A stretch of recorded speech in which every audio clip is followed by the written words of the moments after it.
And this is Unrelegated live at Hudson FC, our headquarters, our HQ, Booth A, on this Tea Sippin' Tuesday. That's right, sipping some tea. We should have all had gotten tea. Yeah, you know. After that, unless you're Piers Morgan, in which case it looks like you're smoking something. And if you missed the World Cup match, the U.S. versus England, shame on you, number one. Or watch the replay. Hopefully you've watched the replay by the time this comes out and you're listening to it. But yeah, I mean, what a match, man.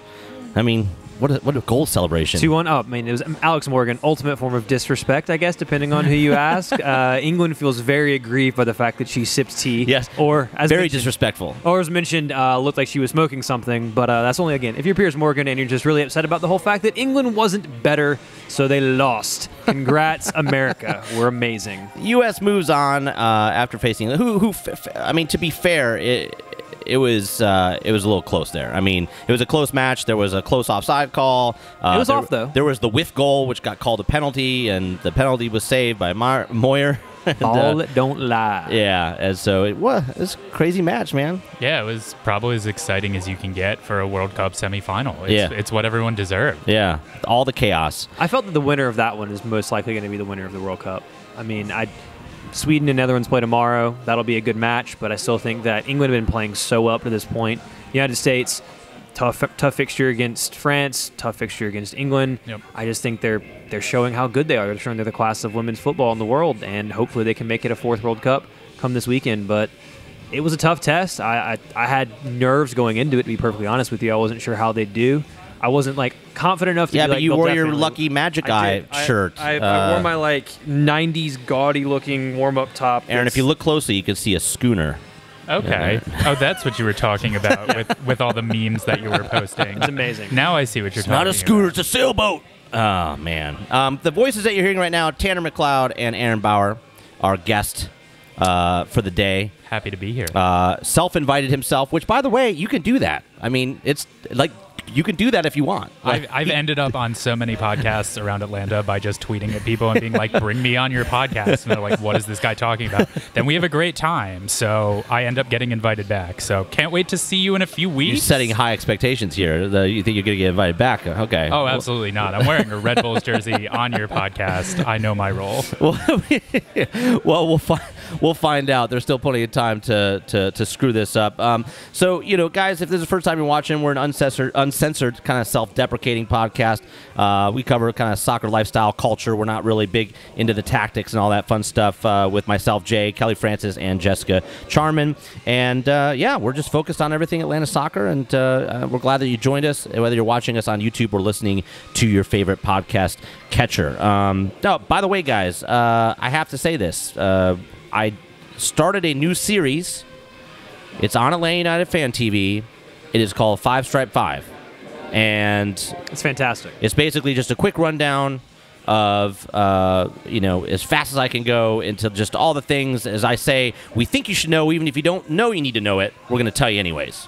It's basically that New York Times podcast every morning, The Daily, but 5 minutes on Atlanta soccer, but in video format. So it's nothing like The Daily, but very good.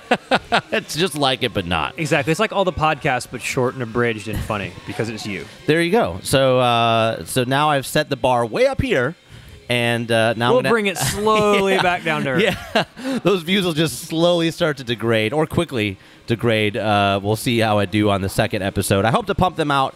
Don't want to set expectations too high here, but anywhere between 3 and 5 days, depending on how much new stuff happens between then. I'm not just going to do it just to throw out We have to have news to talk about. Yeah, you have to have something interesting to talk about. Well, the month of July will have I guess a lot. I could make stuff up. That would be interesting. I mean, oh yeah. Now 5 Stripe 5 things that may be true, maybe not. Your job to find out. Right. Yeah. That's basically what blogging was. Yeah. It's just creating content. You'll be the Darren Eales. Darren Eales quits, becomes stand-up comedian. Yeah, exactly. Your 5 favorite players from 2005 in MLS that may be related to Atlanta. Your 5 favorite Atlanta United players from 2015. There you go.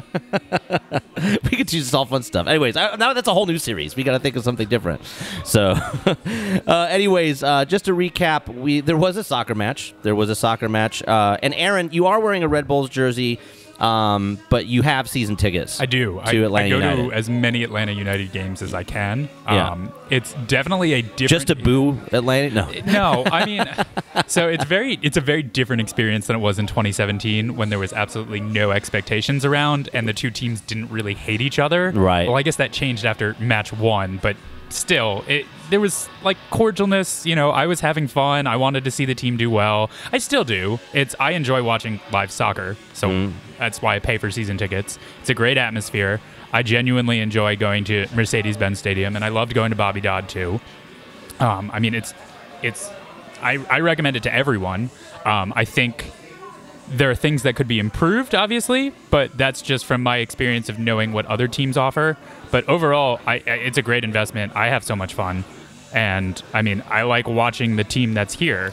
What, you think we're going to sit here and take suggestions from a guy in a Red Bulls jersey? Is that what you think this is? I mean, the one thing that's real major difference between Red Bulls games and Atlanta United games is the fact that there's actually people at Atlanta United games and not covered seats. So, Oh, goodness. You don't need to tell me. I'll be the first to criticize our front office. Right into it. We've just gotten right into it. But 2-0 final. Justin Meram with the brace opens up 2-1. 2-1, sorry. Was that goal that really happened? It was just stupid. It was kicked, deflected, and it went actually, in. that is very important because that's the first game that we've won where we've had a goal scored on us. Yes. So that is a very important differentiator there. So 2-1 final. Thank you, Tanner, for reminding me of that crap defending.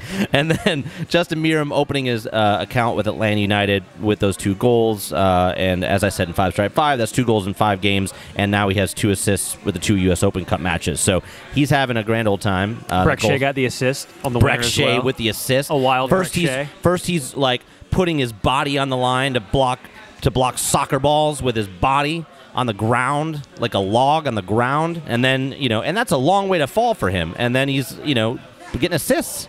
So like a tree wrecking in the forest and just fell on the floor. You can't teach being in the right place at the right time. Yeah. It's a very valuable skill. I'm not saying that ironically, and Breck Shea showed that he has that still. No, if you watch his run where he goes and gets in position, he waited. He hung out and just kind of waited till he disappeared and nobody was paying attention to him, and then he just made that run perfectly. And I still don't understand how he actually didn't score the goal. How he just didn't poke like it the in way himself. it hit his He foot. just gone straight. I was like, how did you not get that in the back of the net? But he was trying to do a solid for Justin, who's had a rough year or so, and needs to boost in confidence. Well, so you can see how much it meant to Justin Meram, though, holding his hands up, listening to the crowd that clearly loves him, as opposed to when he played at that team in Florida, putting his fingers in his ears because he didn't want to hear those people giving him death threats and shit. Big difference in the celebrations going on. Yes. And so we had the wonderful Breck Shea assist. PT continues to be an enigma to me. He'll be good one half, and then he's not good in the other, and it's kind of the same thing we've seen here, where he was subbed off like the 65th minute for Pereira. And, Pereira came on and made an immediate impact, had a shot on goal, and was just on fire as soon as he came in, and it was a huge difference. Frank de Boer has been pretty measured in his... I do like the way that Frank de Boer is completely different than Tata, where he talks openly to the media about things he's talked to the players about. Probably not everything, but he believes that they're big boys, they're professionals, so they should be able to handle it. And he basically says, I told PT I thought he was going to cost us. He was making mistakes. A danger to the team. He was a danger to the team, but I still believe in him, and he can improve and that sort of thing. So I like that transparency. I like that aspect of it. I know not everybody feels the same way. Some people like the style of Tata, where everything's kept in the locker room, and it's just very professional. You don't really get. You have to the journalists have to kind of figure out by what he's saying. Is it cryptic? Like, what is he getting? It makes it a fun game, but at the same time, I wonder how much of that was the language barrier. Just being honest. That's part of that. But also, Tata knew what he was saying. Yeah, you had people. You had Spanish language journalists in there a lot asking questions, and for sure. I felt like he didn't give him much leg room either. No, it's just a completely different style, and I think de Boer, for me, I did not like how he approached this season from day one. I'll be honest. I honestly thought, a third of the way through, he should have been gone. He looked just as lost as he did in Inter and Crystal Palace, and he's made a commitment to a more defensive style of play. And maybe it was just a lot more jarring than how Tata played, which was free, open, flowing soccer. versus kind of methodical, rhythmic Dutch soccer. And that whiplash may have caused some friction in the beginning. And I credit to the front office here for sticking with him. Well, I think they also all got together and had meetings, everybody. Oh, I'm sure. Boccanegra, all of them saying, listen, we got to figure this out. There was definitely a come to Jesus moment, I think, where you could tell where even the interview that came out that he did in New York before the Red Bulls match, where he talked about how he usually prefers the last training session before a match to be serious, structured, going through everything. But most of the team prefers to have a scrimmage where they just play against each other and it be loose and light. And he's like, they love it. I hate it, but it is what it is. And he made that, he changed, he adapted. And I think that he is becoming more comfortable with the league and with the style of play and the culture that is here. And he's trying to figure out that happy balance between what he wants and what the team wants. And I think that maybe it doesn't end with an MLS Cup or something this season, but I think as time goes on, it's probably going to be really important for the culture of this club to be built in a way that is different from the rest of MLS teams. Yeah, and I mean, despite obviously the defensive errors the last couple matches that occurred, overall we've been pretty defensively stout. If you look at comparative to the last couple of seasons in terms of number of goals allowed, and that's his style. Yeah, it is, and what he's so he's still trying to figure out that balance clearly, and I have faith. But the biggest thing for me is getting used to. It's taking me time to get used to the different style of play from an entertainment aspect. Absolutely. Because at first, I was bored to tears. And there were a couple matches where obviously they were booed and other things were just dreadful. It's not that, but the Montreal game, I enjoyed it a lot more because I think I'm now getting used to it. That style of possession, and my expectations are not way up here in terms of attack soccer and let's go. So that's part of it. The other part, though, is that it still can be boring at times. We're just so compact in there. How many times did Pogba raise his hand and was screaming for the ball, and they stay and drill down the middle? LGP would look at him and then be like, never mind. Wide open Pogba, and LGP makes a run down the middle and stuff like that. And it's clearly there are things to still be worked on.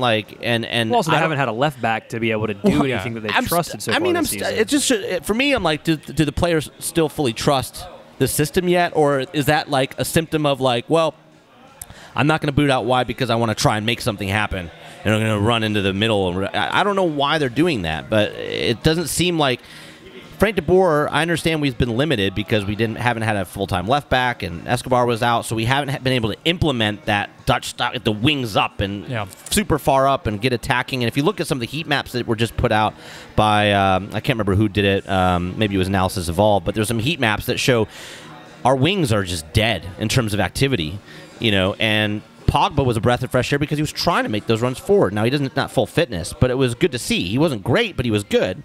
And I'm wondering if now we have a full, healthy Escobar, he can stay healthy and he can stay away from yellow card suspensions, and we have someone like Pogba who can reside in that left for the time being until we get some more depth. Will we finally maybe start to see the guys trust that more and start going to the wings? That could also be a consequence of the squad you all have. Yeah. Villalba he wasn't a 90-minute player under Martino, and it doesn't look like he has the trust to be a 90-minute player under De Boer.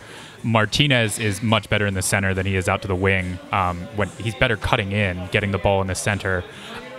Martinez obviously is, your target striker, and the one thing I can't stand De Boer doing is pulling him back and being almost a false nine. Tell me about it, and mate. that's how he plays, and it's right now you've got the best and target striker. And thank God Joseph is really good at it. Yeah, but he's good at it, but it takes away goal scoring opportunities. I think in some respects, but at the same time, it's unless you're wingers. Yeah. Yes, exactly. It makes sense if you have guys like Tito or Barca, or you have people that are going into that position off of him, to where when he drops back and pulls a central defender or pulls a midfielder, someone goes and occupies that space and then can make and that's runs Barco. in behind. Barco's the guy that was unlocking those defenses for us before we were relying on Justin Meram to do it wonder goals from 25 yards out. Us, right? So maybe now, integrating Pereira and integrating Meram is a sign that he has some wingers that he can trust and play this way, because otherwise your main players were Naby, were Remedy, were Martinez in the middle, and obviously Joseph. So you really have strong center backs that move forward. LGP is best when he's going up. And people used to like scream at him the first season doing that. I was like, no, push him up further. He knows what he's doing. You've got Guy Parkhurst behind him who can cover for him. Now you've got Miles Robinson who can do it even better. Yeah. And so, maybe the lack of that activity on the wing is just because you have such great players in the center of the field and can unlock those defenses. Yeah, I just think they still haven't figured out the wingback situation, and until they are fully unleashed and they feel confident to go forward and the other players feel confident in them to give them the ball so they can give service, because that's the other thing we're missing is now Gressel was playing in midfield, right? So we were missing those crosses from the right side, and so it felt everything was just going through the middle, and Montreal did exactly what they did last time. They played a 4-5-1, they sat mid the low block, and they sat in they didn't move. They're very disciplined. They were in that same position the whole time. So thankfully, Justin Meram, scored that goal to really unlock them, but without that, it was a concern that maybe we were going to get a draw. If you're going to go far, you need those games. Yeah. You need those games where nothing's working, but all of a sudden you find a spark. Yeah, exactly. Yeah. Exactly. So just good to see that all these different pieces we have as backups are having impacts. Pereira, Meram, etc. Breck Shea off the bench is fantastic, especially if he can come off the bench as a left wing. And when he took less risks, even in the Toronto game, and did fine, I thought, as a left back, and had that goal save, obviously, and things like that. So I feel we're progressing. That's the main thing. We're going forward. And hopefully P.T. Martinez figures it out, because if he ever starts clicking into gear consistently, then I don't see how we wouldn't make a long run through the playoffs, because he's the kind of guy that could do special things, and that's what I would like to see, is by the end of the season he's doing the kind of stuff we were seeing in in Copa Sudamericana or in Libertadores and all these things. So anyways, moving on, Mike Conti's treasure chest. We have some stats. He had a whole bunch this week. He was just spitting them out like crazy. This guy, I don't know how he retains all this information. He's a research hound, and we just like to share some of them with you, because you may not follow him on Twitter, or you may have missed them.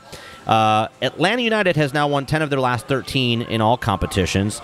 This is also the first time in 2019 they've won an MLS match in which they've conceded a goal, which we talked about. Also, at the exact halfway point of the season, Atlanta United is now on pace to earn 58 points. Since going to the 34-match schedule, 58 points has been enough to get at least second place in the East every year, except last year when NYC finished third.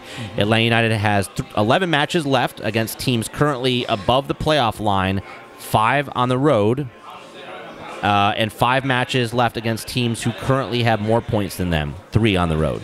So it's only just about to get difficult. Well, I think it's the next month. It's July. Yeah. I mean, July, you have trips to LAFC, you have trips to Seattle. Those are going to both be very difficult. That's going to be a wild Red Bull match game, at home. LAFC. You're playing twice a week. Throw in the U.S. Open Cup on the 10th as well. So if you win that, you're going to end up having a semifinal for that come the beginning of August. So you're going to need everyone. You're going to need people to get fit, which is why I think Barco's not being rushed back, because they know that you're going to need him later in the month. No sense in rushing him back to get him hurt. I think you'll find out really what kind of team Atlanta United is by the end of July. If they're occupying the top spot in the East, I'd be surprised. They do have games in hand on the teams above them, but it's going to be a very difficult month for them. And depending on how they come through it, I think will tell you how this team will end this season. Yeah. Some quick news. Joseph Samuel was released by Atlanta United too. Generally good guy. We've met him. I've met his family. His family owns seats like a few rows behind us in the club section there, where Tanner has joined me recently a couple of times. I've escaped the beer targeting in the supporter section. And I used to rotate. Like I was in the first season. I was in the supporter section 80% of the time, but now Jenny goes to more games, and my wife, and so we started using our club seats more, and then lately I've just been inviting Tanner and other people to fight someone to get into the club section this time. I know, that was pretty wild. There's some new employees. Clearly, we had some adventures with some of those new employees. It helps if I have the right ticket pulled up as well. So Joseph Samuel on his way out. We, they don't tell us what happened. We have some speculation, but we can't talk about it. But we don't know. They don't tell us exactly what happened.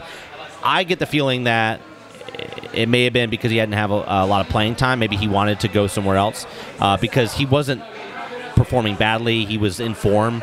I know he had an injury there for a while, and he's a really great player, so I think he'll be successful wherever he goes. So I think we'll see him pop up somewhere. So good luck to Joseph. Generally good guy. He actually came back last year, from an away match in the van from Atlanta United 2 back from a long road game like from Louisville or something, and literally got out of the van, and we were doing a podcast-a-thon at Soccer in the Streets at the training ground, and got some ice cream and sat down with us and talked with us for 20 minutes while all the other players were like, I'm not even going home, right? I'm tired. He hung out and chilled with us, which was very cool. So that was my introduction to Josef, and just a really fun guy. Some other first-team news, Romario Williams traded to Columbus Crew for $100,000 in GAM, which is the same amount as for Justin Meram, right? Or as I put it on Twitter, a pack of Skittles and 2 Oreos. Right. So I think that's a fair trade. Yeah, fair trade. I think it's worked out so far. It's provided some nice benefits. Frank DeBoer just came out plain and simple and said that Vasquez won the spot. That's what basically urged the move. And Romario he'll get more playing time in Columbus, I hope. I know you got Jossie, right? You got Jossie's artist up there, but at the same time, he's a like for like though. I think more like to like backup for Jossie. So Jossie's reliable. Not he scored 3 goals in the Gold Cup, right? Who were we playing? Just saying.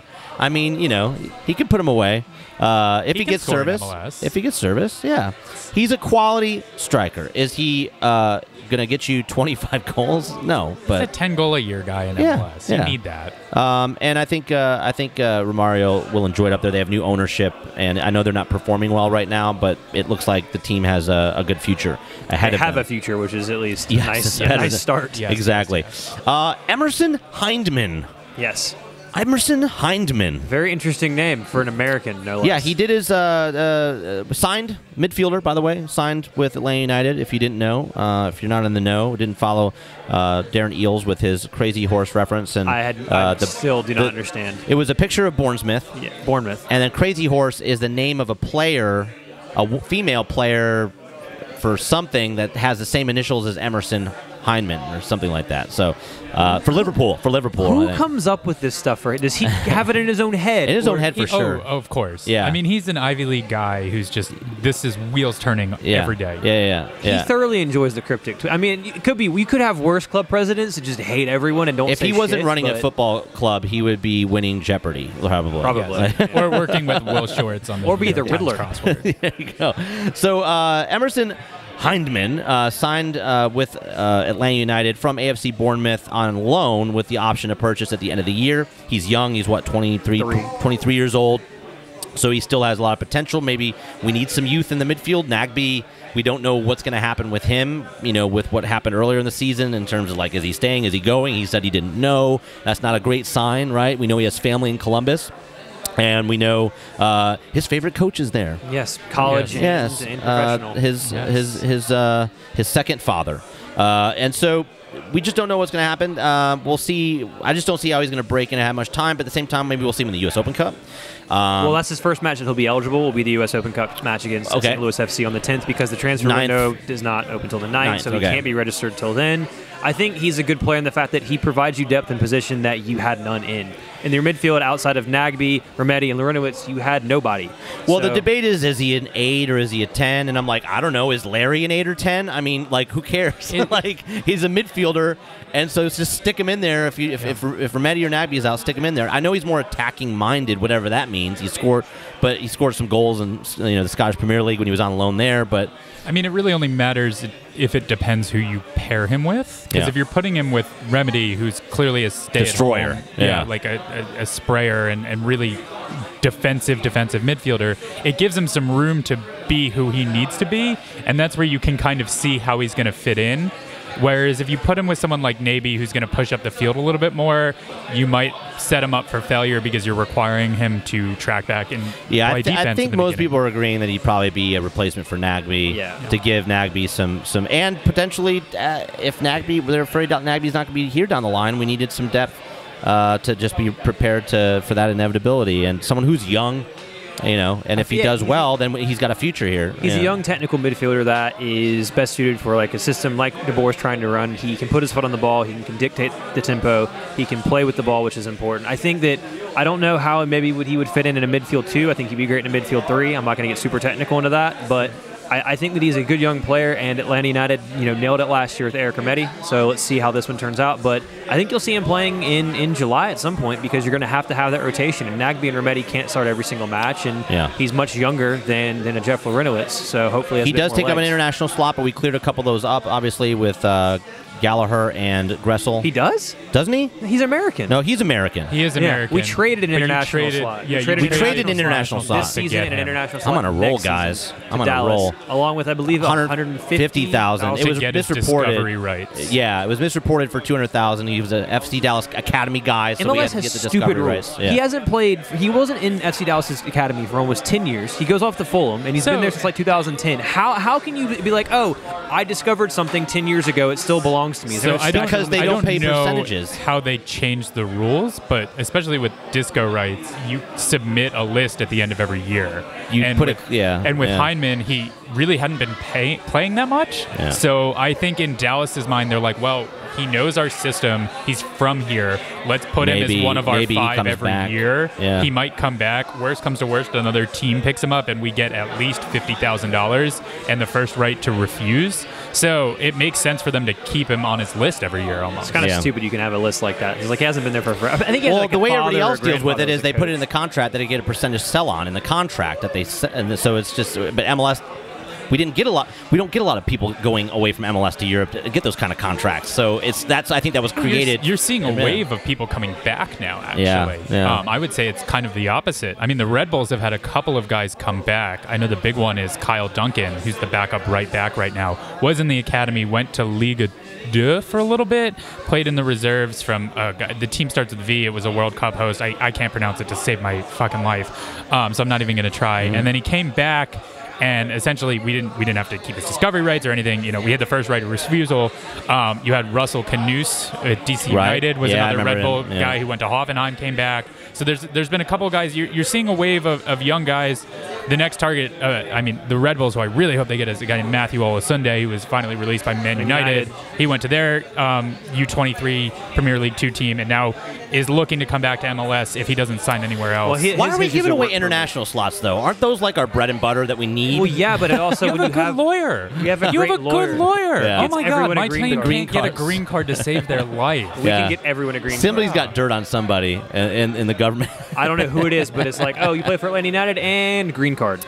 And we've got a lot of people coming into Hudson right now to watch the Copa America match, which Argentina is in. And that means, well, that they knocked out Venezuela, segue, so Joseph is coming back. And he will be, according to Frank DeBoer, he will be available in Chicago. I think he starts. He hasn't played. He has played all season long without any rest. Keep Vasquez going. He didn't start at all for. He wasn't. He barely played any minutes for Copa America. Doesn't matter. Why would you start him? Like why against Chicago? Why would you start him? Why risk it? Just let him save him. Bring him on the 6th game. Bring him on the 70th minute. Yeah, he's hungry, man. That dude does not like sitting on the bench. I don't care. That make him even better off the bench. Then make him score 3 goals off the bench for you. I'm fine with that. Vasquez is playing really well. Don't mess with a good thing, especially with a guy coming off like a 10-hour flight from Brazil, which I have done plenty of times to Atlanta, and it's not fun. This comes out. The podcast comes out Wednesday morning. The match is, if you're listening, tonight. And so, leave in your comments. Do you think Joseph will start or not? Let us know on YouTube. And we'll see who wins all the things. Hopefully Atlanta United.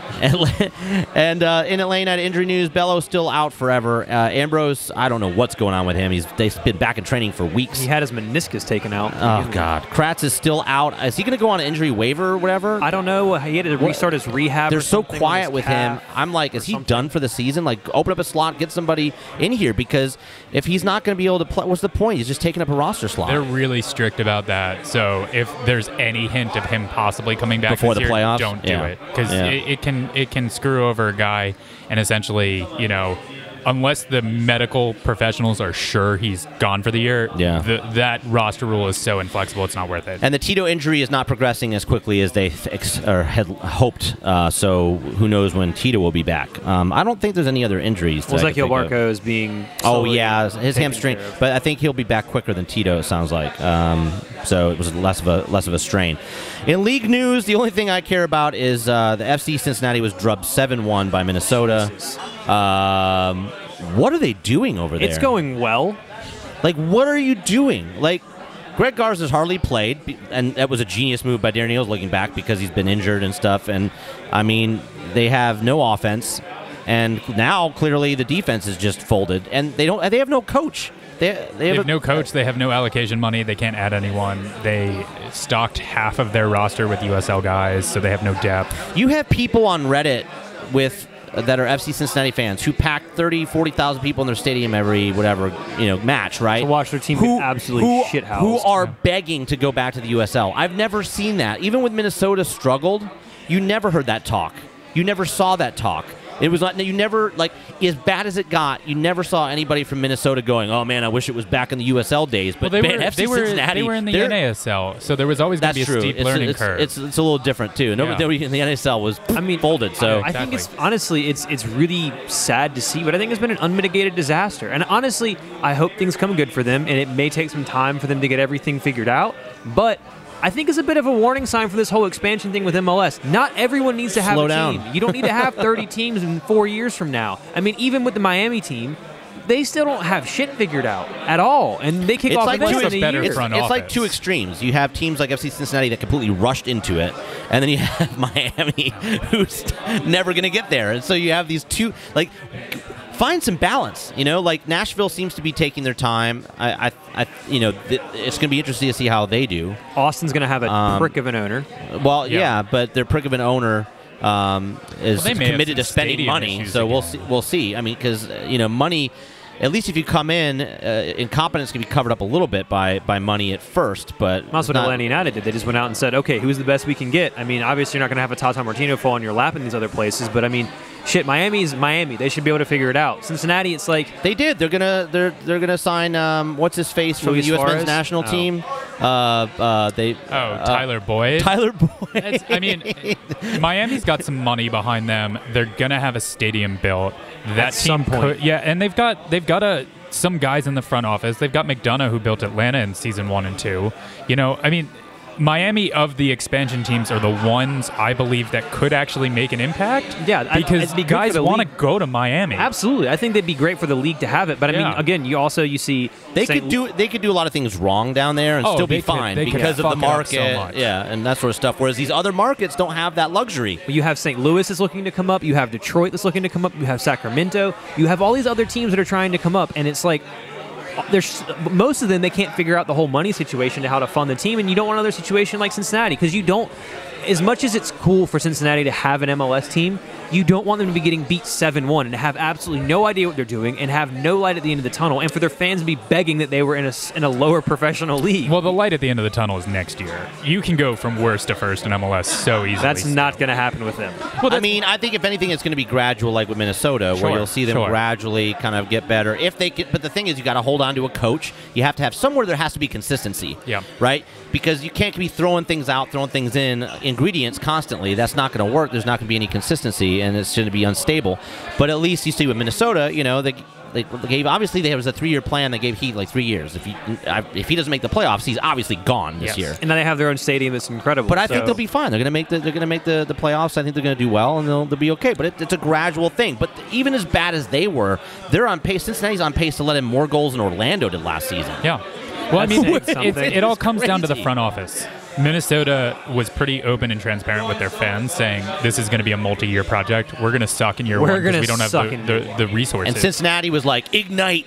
We're going to do it this year. Because everyone looks at Atlanta and is like, oh, we can do that too. And it's like, well, okay, Atlanta spent like $40 million on transfer fees and salary their first year.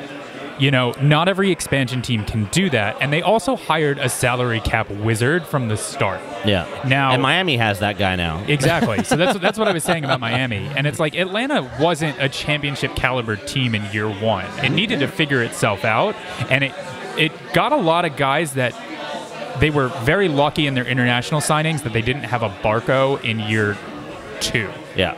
%, or they did, well, like year 1, because or like a PT Martinez now. Right, exactly, because they had guys who were clearly MLS caliber and could adapt in year 1 and then improve upon that in year 2, which is how they won a championship. Looking ahead, Atlanta United are in 4th place, 2 games in hand with Philadelphia, who's in 1st place, 3 points behind, I believe. So I think with the goal differential or just the way things are set in the table right now in terms of our record, if we were to beat Chicago this week, then that would put us in 1st place. I guess that's important, but I mean, I don't know. Like this early season, like I'm like, oh, the table's nice, but as long as I'm in that top 6 right now, that's all I care about, right? So I don't stress about like, oh, like in the first season, I was like, we're number 1, yes, this week, and for this week, you know what I mean? Well, and now have this much fixture disparity. I mean, Montreal has played 3 more matches than Atlanta United had, and they're 1 point ahead of us. So it's like it's hard to really have anything figured out. And until honestly, August, it's difficult. Yeah, it doesn't matter until August, September, and when you're trying to figure out where you're going to go. And I mean, this season's going to be different. All that matters is we're above the line. Yeah. Yes. And from a team that was sitting in last place for the first 4 or 5 matches, and now they're making a push and could be in 1st. So. All right. So looking ahead to Chicago, Mike Conti tweeted that Chicago will be without Jordan Mihalovic Wednesday with the U.S. men's national team now advancing. Since beating Chicago in the U.S. Since beating Chicago, what is it, 2nd of June or 1st of June? Since then, they've won. Oh, okay. They were defeated by St. Louis FC in the U.S. Open Cup, which I think we're facing them, right? Yes. Up next. They drew RSL at home, and they lost to New York Red Bulls just recently. They haven't won in their last 6 matches. Yeah. They're not doing well. Not doing well at all. So, yeah, I was telling the guys before the thing, I just don't care about this match. Like, I mean, it's important like any match, but every time we play them, it's like, I don't know, like, I'm never entertained that much. It's never that. We've never played them in a situation where anything's on the line. Minus the U.S. Open Cup match. It's just one of those matches we have to get through, and we're just like, you know. And that one time they stung us in the U.S. Open Cup, last year? Yeah. When we played all of our kids. Bastian Schweinsteiger had a monstrous game on turf, and I still can't believe I saw that live. Right, exactly, yeah. So, I mean, I don't really have much to add for this match other than just go and do something. Like, you know, we need to, you know, win. It's going to be interesting to see points. Yeah, it's July. Survive in advance. I want to. I think, and that's the thing is, even though we haven't had like a record-breaking away record, I feel like this team's built with talking about defensively that we should be able to go to Chicago, and we should be able to hold it down, you know, and be able to get at least a point. Well, defensively, they were a nightmare. In the first match against Atlanta United on June 1st, they were all over the shop defensively. They had no shape whatsoever. Eventually, Atlanta United did finally go long to Joseph to get the 2nd goal, but it's like, I see no reason to believe that they'll change at all from what we saw in that first match to this one. Well, and he started Nikolic, which is a target man, and against our system is never going to work. He was so isolated, and so he never had a shot on goal, I don't think. So if he goes that same route, if he plays tactically the same way he did against us, I mean, this is going to be a win. Well, they haven't really changed. Even against Red Bulls this past week, they play with 0 caution. They have no defensive shape. Their keeper likes playing around on the ball, which has how 1 goal went in. And they don't seem to really have any detailed tactical plan to attack the opposition. So I think for Atlanta United, go up there, see what you can get. They're probably going to allow the long ball, which is why, again, if Joseph's available, do it. But even with Brandon Vasquez, you can go long against this team. If they're going to leave space in behind and play Bastian Schweinsteiger as a center back and have him routinely press up and take the ball up and leave themselves with 1 guy at the back, then take advantage of that space and go over the top and bish, bash, bosh, you should get 3 points. Yeah. I think if Joseph plays, I think we win 2-0. I said 3-1 in 5 Stripe Weekly yesterday, so I don't think Chicago are that good. I think that Atlanta United cannot keep a clean sheet on the road to save their life right now, so Chicago will somehow score. They have dangerous attacking midfielders, but at the same time, Atlanta United is a better team. This is a result you have to go get. But Atlanta United has lost their last 3 road matches. I think Breck Shea saves 3 shots with his balls, like something like just amazing. Will happen, and it'll be. I want Breck Shea to score. Damn it! There'll be shots on target. There'll be close calls, but Breck Shea will just be flying all over the place. Like even when he's not playing, he's just gonna come onto the field, get a red card. Like he's gonna take over the team. if you had the rare outfield player in goal for Atlanta United, would you put Breck Shea in goal? What? Yeah, he's huge. Yeah, it would just intimidate people. Yeah. It'd be awesome. They wouldn't know what to do when they see a goalkeeper with dreads. Yeah, exactly. I mean, and when he yells at him, "Good luck, bro."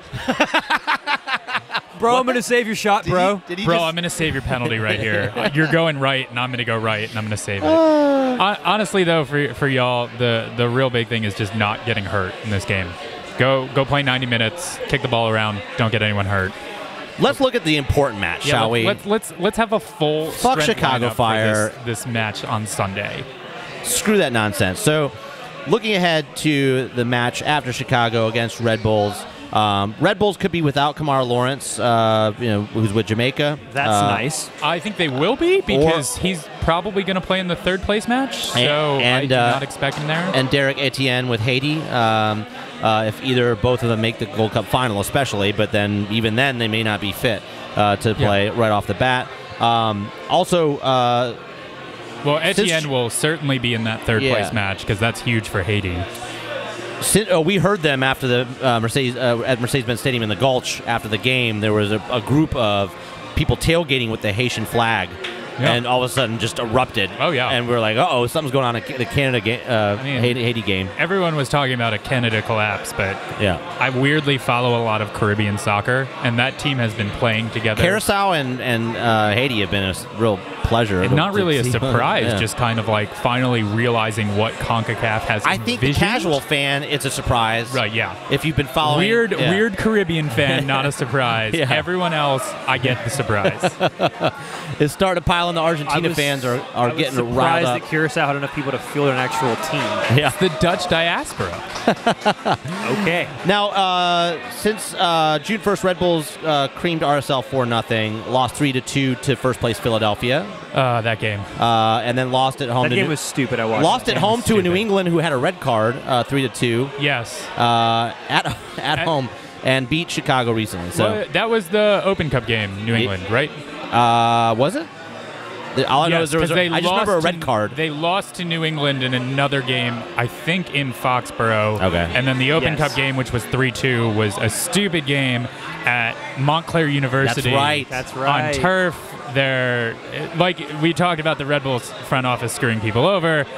If you are a Red Bulls, I remember when they moved it, it was like people were like, "What are they do? Like, what's going on?" So if you're a Red Bulls season ticket holder, you get every Open Cup game for free up until the semifinals as part of your season ticket. That's nice. And then they charge for them the semis and the final. Yeah. And so what happens though in the fine print, they found out it's every U.S. Open Cup game at Red Bull Arena. Yeah. So they moved the game from Red Bull Arena, and everyone then had to pay. And I remember Red Bull Twitter blowing up on that when that happened. I was pissed. I haven't been to a Red Bulls game since 2015, and I was pissed for them. Yeah.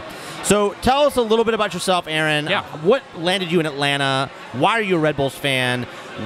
Who are the Red Bulls? What is this history all about with the Red Bulls? Yeah. Tell us all about it. Oh, well, this could take 2 hours. But yeah, we're going to turn this into a Patreon. We're going to make people pay to hear the rest of this. This is like War and Peace on Major League Soccer. Well, I've been in Atlanta for about 10 years now. First came down in 2009 for school. Never left. Had family here growing up, so have been in and out of the city since the mid-'90s. Very much love it. Have kind of built a life down here. Grew up in a very small town in New Jersey, North Jersey, so right in Red Bulls territory. Never really was a fan, though, until the early 2010s. I'm not going to lie. The Red Bulls were kind of like the joke growing up, the Metro Stars. Like it was always school spirit week. You had wear your favorite team's jersey to school, and there's always the one kid in 2002 wearing a soccer jersey, and he'd get clowned on because it's Giants, Jets, Mets, Yankees, Devils, Rangers territory. Oh, Knicks. And I guess Nets because they were good then. Do people actually admit they're Knicks fans? I mean, especially I'm a Knicks fan. I am a huge Knicks fan. I'm so sorry. I'm a huge Mets fan too. My life is just pain. I used to take. See, I've only been to Mets games because it's the only tickets I could get. And when I would want to take a girl on a date, I could get Diamond Club seats. Oh yeah, which would get me club access and all this stuff. I could never get Yankees tickets. So all the girls I dated got to go to Mets games. Disappointing. When it was still in that concrete pisshole of a stadium. Oh yeah, I own 2 Shea Stadium seats. They're at my parents' house. We don't have room down here for them. They need to be shipped, but I'm a diehard Mets fan. But I guess I started getting into soccer like a lot of people in the United States right when NBC started getting the Premier League rights. I think it was a little bit before. The Red Bulls, all of my friends had started getting into it. They'd talk about how great Red Bull Arena was, but I wasn't really living in New Jersey. A team wasn't on Atlanta's radar. I'm very loyal to where I'm from, even though I don't live there anymore.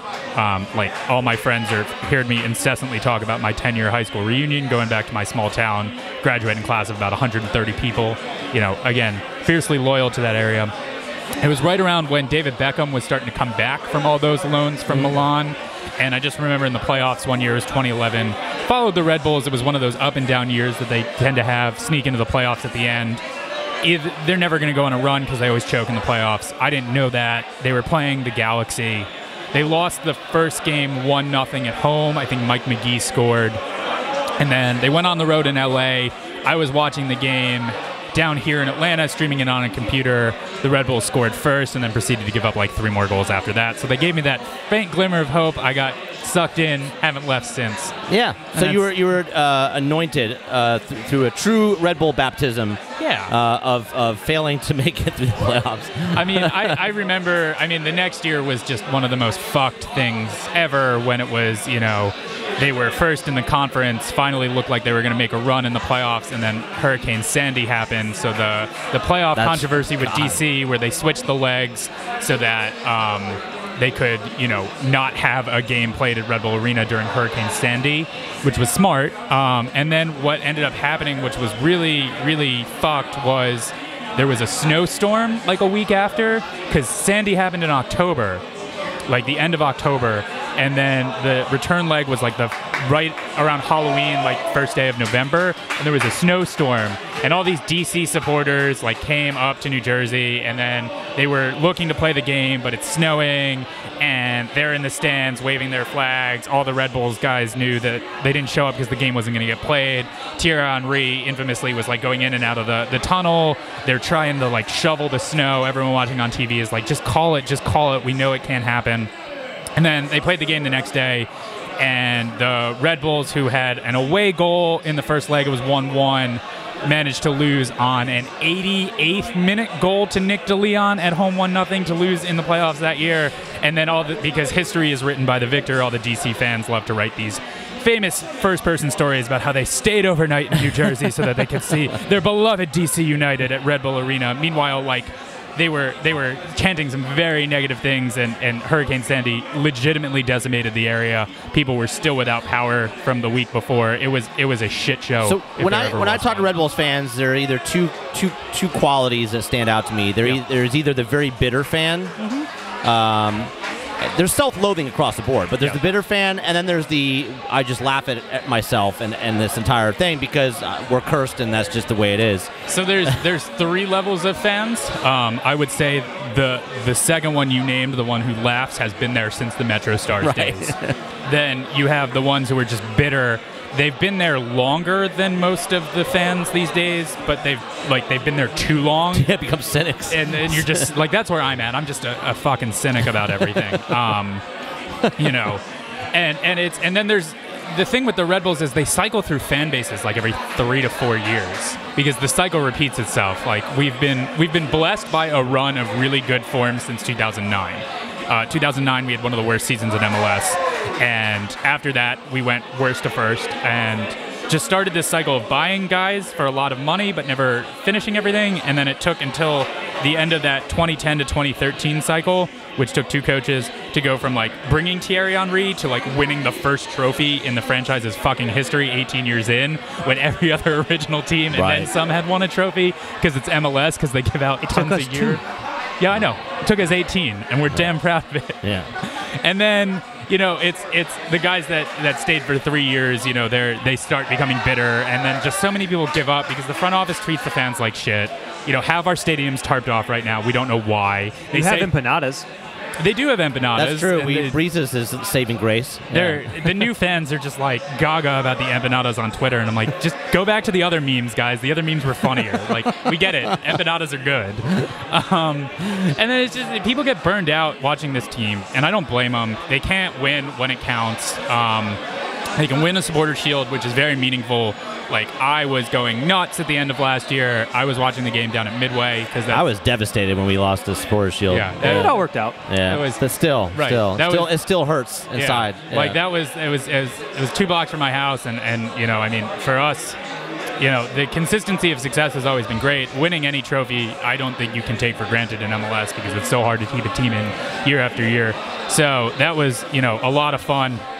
And I know the guys that run the big supporters group for the Red Bulls, and they just put so much time and energy. And they're the ones that created this trophy years and years ago. Mm-hmm. And I mean, they keep the history of it alive. They literally ferry it around the country.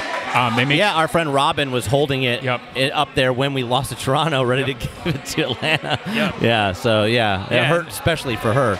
Yeah. And that was kind of like a weird flashback because in 2013, when the Red Bulls finally broke through, there was a whole behind-the-scenes fight whether or not the Shield was going to be in New York, or I think it was RSL, or Portland, who was tied with us on points or something, and the two supporters group were bickering about who's going to do it, and everyone was like, we can't let the Red Bulls fans have it in their stadium, they're going to choke. And then Mike McGee fucking scores 4 minutes into the game, and everyone's like, oh my God, they were right, but they thankfully came back and won that game. But yeah, so it's like a weird parallel. And those are the stories that you hear when you're just a fan of a team for that long. MLS is so crazy, and when it gets weird, that's what I love. I love those 9 p.m. games that are just 5-4 or 0-0, but there's 4 red cards. When just shit goes crazy, that's the MLS I know and love. And it's starting to get away from that because I think there's just too many teams. Mm-hmm. But CONCACAF Champions League, the CCL After Dark. Is a joke. It's not. It's a joke. No. Yes. I mean, if you watched CCL 5-6 years ago, it was we never had a chance. MLS teams were never. We still don't have a chance. Yeah. Well, it's way better. It's way better. But yeah, I mean, Atlanta got a bad draw. Put it later in the season. Put it from August to the end of the season. They used to be there. I know it did. And it was awful. But it doesn't help us now to have it start at the beginning of the season, to have a rushed preseason. Then you're playing some team on the worst pitch that's covering concrete ever in the middle of nowhere, right outside of San Jose. I think it's fine. I just right now, as it is with everything else, U.S. Open Cup, and now they want to add another tournament. Yeah, that's stupid. I'm not for that. Then if they're going to add this other tournament, get rid of something. Something's got to give. Well, if you're going to bring back the Superliga, which was another weird relic from 2011, have the teams that aren't in CCL and not in the Open Cup. There you go. That's fine with me. You want to throw in some random friendlies? If you're going to screw up everybody's season. Exactly. Make everybody get injured at the beginning of the season and all that stuff. Yeah. Put FC Cincinnati in the new Superliga. I'd love that. That'd be great. 27-1. Exactly. Herediano versus FC Cincinnati. Let's get weird. Yeah. It's indoors. People forget that the Champions League starts in July. It's like this for European teams when they're in the early stages of the Europa League because they're rebuilding after their financial implosions. The weird pitches in different areas is what makes CONCACAF unique and fun, and that's why I love all the mini tournaments that CONCACAF has below the Gold Cup. I fucking live for the Caribbean Cup. Montserrat got screwed by Jamaica. This is the conspiracy theory that I'm willing to die on and bringing to your podcast. So let's get weird. When New York Red Bull fans are crazy. When you're not nerding out, listen. E from High Press Podcast and this guy. Yeah. My baseline I'm drawing from. Mental. And E is all hyped about the Caribbean teams, too, when you watch his Twitter account. So it gives him something to cheer about. When you look at what's happened between... did you attend the first Atlanta United game? I was there. So you were there. I was there from day one. The Red Bulls won. Yeah. And what's changed between the dynamic between these two teams, from a Red Bull perspective? Because in Atlanta, I feel like we're starting to treat it like a rivalry. I think you get more of a mixed reaction from Red Bulls fans who are have been around and we've had real history with these other teams and da-da-da-da-da. So, I mean, here's what I'll say. It's much more of an organic rivalry than what the league tried to do with NYCFC. And is the city red or blue? Like with NYCFC, the Red Bulls have, except for one 90 minutes that we don't talk about because in the history of the universe, 90 minutes is so inconsequential, has never lost to Atlanta United in an MLS regular season game. Now, it was like that with NYCFC in the beginning, and Red Bulls love to talk about how it's not a rivalry until both sides win. And I think it is a rivalry here, but I mean, I would not say that I consider Atlanta United to be as big a rival as like DC United, for example. Right. That's historically the rivalry. Yeah, I mean, day one rivalry. Yeah, that's day one. And there's real hatred there. Oh, there's beyond real hatred there. Like we joke about NYCFC being a rival because it's mostly like Red Bulls fans at this point. But a lot of Red Bulls fans are friends with NYCFC fans. It's different because you're so close. Well, it's because there's so many people who are NYCFC fans that were Metro Stars and early Red Bulls fans and were just disgusted with the club and left. And then we're like, well, there's something new here, so why don't we latch onto it? And at the end of the day, there is a lot of commonality between a large portion of the NYCFC fan base versus a small faction of the NYCFC fan base, if you know what I'm talking about, as in we need to get those fascists out of that supporters group. So essentially, when it comes to that, it's like NYCFC hasn't made a run for a trophy and they haven't made a run in the playoffs. So and they play on a high school field. Well, why do you think it's starting to feel like a rivalry? Is it because just the players are now on the pitch, like getting into it? Yeah, they're getting into it. Tito. The fan bases are getting into it.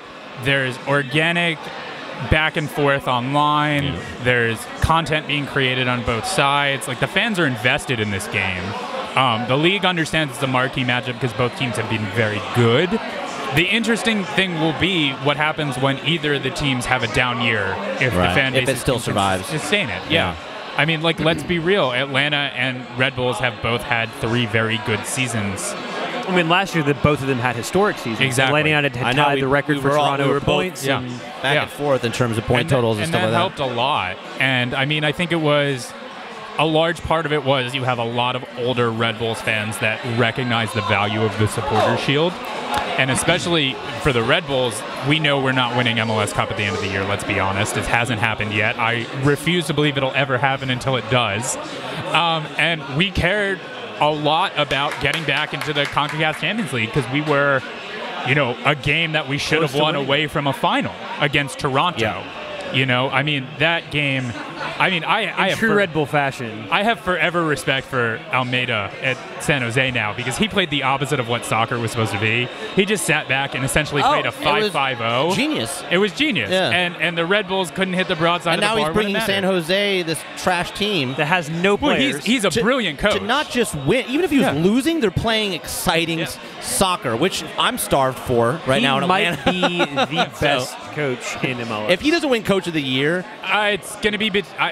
We'll see how long the season goes because I'm not writing off GBS. If Bob Bradley wins that damn Coach of the Year, I swear to God. Well, Bob Bradley's also brilliant. I mean, honestly, I don't give a shit. Get that bald head out of here. You already had your shot in Chicago and the best team in the MLS history. Blah blah blah blah. I had a drunken bet with someone in my section who thankfully no longer has season tickets in that section that Bob Bradley would win MLS Cup before Tata Martino, and I stood by it at the time. LAFC looked really good last year. I thought they were a run in the playoffs away from being in the final, but Tata showed for the first time pragmatism in a tournament. Pragmatism. Yeah. He did everything that he couldn't do in Copa America. So what's your prediction coming up here? Close shot Argentina happening. Almost scoring. That would be brutal. This Brazil, we're gonna have to wrap this up so we can watch this game. Sorry, listeners and everything else, but it's 11 minutes into the Brazil-Argentina game, and it's already tasty. It's already tasty. So coming into this match, the Red Bulls game, what do you expect? What do you expect to see? What is your prediction? Maybe even throw in a score prediction. Well, I expect to see Bradley Wright Phillips starting because I think he's going to come off the bench in midweek against Houston because Brian White has stepped up and turned into an MLS starter consistently. He loves playing Atlanta. He loves playing in Mercedes-Benz Arena. That game where we won 3-1 against y'all was one of stupid. I remember when Bradley Wright Phillips missed a penalty kick in the All-Star game when I was there. That was fun. That game when we won in Atlanta was one of the most fun sporting events I've ever been to. The reverse at the playoffs game was one of the worst sporting events I've ever been to. I thought it was fantastic. Your season ticket holders in your section must love you when it's Red Bull Day. I go to the away section. Oh, you're so good. I will be in the away section. You're gracious enough not to punish them with your shouting. No, I know the people who run ESC, so I'm happy. That's cool. They hook me up with a ticket. I pay for it, and it's great. Scoreline, I just don't know. It's really going to be who is healthy and how many players are there. Well, if Kamar Lawrence is not there, I will feel a whole lot better because he was an absolute unit. He's basically got our number. Yeah, well, he is the best left back in MLS and has been since 2015, in my opinion. Here's the thing. 3 out of 4 of the Red Bulls back line is probably not going to be there. And I don't know how Tim Parker's health is. So it could be 4 completely new starters in that back line.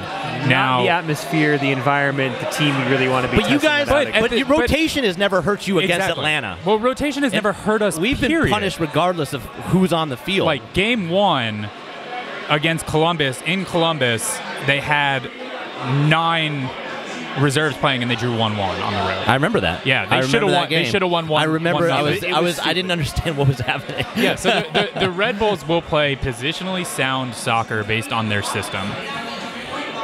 I think attacking-wise, Kaku is playing like a really good soccer player, and it's really weird to watch because he like broke a dude's face this year and like should not be in MLS Don't anymore. get Jay started. Don't get Jay started. Like I'm not trying to. Like I'm just trying to show that like I'm sympathetic to what you've always been. Listen, bringing I up. can dislike someone as a human being, Yeah. and still respect that they are. If they're picking up their professional career and they're playing well, then good for them. I don't wish any harm to anybody. Right. But I hate his guts. Yeah, no, I don't blame you. I hate his face. I hate him. It was a really weird off season with him. I mean, I want to say that it's most likely probably going to end a 1-1 draw. Yeah. Because I just don't think the Red Bulls will have the defense there. But at the same time, who knows? Like Atlanta's not really in form right now with their starters because guys are coming back from these tournaments. Yeah, we don't know who's going to be available for either team. It could be done, and we saw when Toronto started to press us. You know, they did the same thing they did last year. They started to, as soon as they started to press us, we started to freak out. Right. And we didn't play, and it wasn't until we started playing direct. So I hope that if this is we're gonna play you guys. I hope we play more direct. I hope Armis comes out and says press the shit out of them. Well, of course. I mean, it works. That's what they're gonna do. It works every damn time, and we act like we don't know what's going to happen. Exactly. Well, we shit in the first game this season. You know, one man up for 70% of the match. Yeah, and Atlanta loses 1-0. Yeah. It didn't matter. Yeah. We were as I said in Sights and Sounds, stadium. what are we doing? So I want to, like, my heart is saying 2-1, but like I also don't know based on who's going to be available and who is healthy. I think with Kamar Lawrence is probably he's not going to be there. I know, but I'm saying with him, you have a bit more likelihood of winning. I think he's that much of a game changer. I'm going to go with 2-2. Okay. A 2-2 draw. 2-1 Atlanta United. Okay, Atlanta United is going to take it. So, so there you have it. Tanner. This will be the one. This will be the one. This will be the P.T. one. Martinez will score 17 goals. If Peachy Martinez scores a brace against the Red Bulls, I'm just going to like stay in that seat and never leave it for the rest of my life because I don't think he's as good as everyone says. He's also like 4 years older than Almiron was when he came, and that concerns me. Yeah. Just because of him adapting. But I hope he surprises me because he's a fun player when he's doing really well. He'll be fine. It's just I would rather he click on sooner than rather than later at this moment. And if it's Red Bulls, perfect. Yeah. Bring it on against the rivalry. Click it on, man. Even if you disappear for another game or two, like just do it against the Red Bulls. I would like to see Bradley Wright Phillips score a goal because he's just been hurt all year, and there were, people like to make rumblings about players getting traded when they're gone for a long time. Yeah. Because the Red Bulls are notorious. Oh, here's another thing that our front office loves to do to us. We get attached to these star players, and then they just dump them right when we get attached. Don't worry, you'll never lose Royer. No, we will. We'll trade him to DC United like we did with Lloyd Sam and bring in another Daniel Royer like we did that year. So coming up, guys, some events. Of course, there's World Cup watch parties going on. I think I think Atlanta United is hosting one at Re-Raws all the time. There's at Midway. There's here at Hudson FC. They'll have the match on the Halo board before the New York Red Bulls game, I believe. There you go. Also very cool. Soccer in the Streets. The ATL Champions League was moved to Silverbacks Park on July 13th because of the weather a few weeks ago from 11:30 to 5:30. And then way out from now, but just a heads up that if you do like to stay back and watch the unified soccer team, they only play typically like one home match, and that's it. So I think they're playing on July 21st after the DC United game. So we'll bring that up again next time. We do have a new iTunes review from Andrew ATL24, 5 stars. Very, very thankful for that. Thank you for the 5 stars. Jay, Kelly, and Jessica keep us updated on all the things Atlanta United on and off the field, all while having a grand old time doing it. Love these guys. keep up the good. There it is. Oh! Vamos, Brasil! Golazo. Gabriel Jesus actually scored. Meu amigão, Gabriel Jesus. There are a lot of Argentina fans in here very pissed off right now. So thank you, Andrew ATL 24, for that review and the golazo. Unfortunately, both of these teams can't lose. We're at 88 reviews. Once we get to 100, we will do a giveaway. Please do leave us a review on iTunes and let us know what you think. We will read the review regardless of how many stars. That's how awesome we are. Also, coming up, we have, of course, you can find Jessica and Kelly on Soccer Down Here almost every night doing Women's Cup World coverage. So check out Soccer Down Here on the Soccer Down Here app, and you can get all of that fun stuff. And then, of course, Jess, Kelly, and I rotate every Monday, typically either 9:30 or 10 o'clock, most of the time 10 o'clock, and do a segment with Soccer Down Here on Monday mornings as well. Also, after this, after you listen to this, go to Twitter. Over the next few days, we're going to be doing a Twitter giveaway. This week, we have a tee or a T-shirt by Mike Gurman, however you like to call it. At Thought Marker is his handle. And you can check out these shirts. We'll look for the tweet. We'll post a picture of what the shirt looks like. He's a local Atlanta artist. He's heavily involved, loves Atlanta United. And you can check out his store at Mike Gurman, GERMON.StoreEnvy.com. That's MikeGurman.StoreEnvy.com. You can go buy one, or you can wait and you can actually participate in the giveaway. And it's basically a hand with an A in it, very Illuminati. And then it's got basically fire, the crossed spikes, a crown, a peach, and it's all gold. And so it's really dope. So we'll go ahead and get that up there, get a picture up there so you can see it. And maybe I'll throw it up there when I edit the video so you can see it while we're talking and get real fancy. So final rundown, guys. Aaron, where can we find you at? Yeah, I'm always on Twitter at Aaron Bauer 91. I am constantly tweeting about the Olympics because I used to be a journalist covering them. Also, MLS soccer because I can't get enough of it. And a lot of world politics these days because I'm finally not employed for my old employer, so I can tweet about politics. I am a freelance journalist. If you need people to write about things, hit me up. I can write about anything. Hit him up. He does the things. So, all the things, the writing things. All the writing things. Where can we find you, Tanner?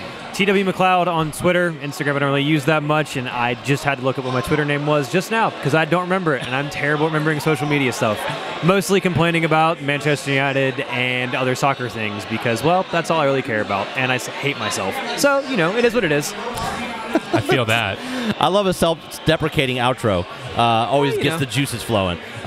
You can find us at UNRELATED on all the social media platforms. You can find me at JAYWRiddle. Had to get the new one.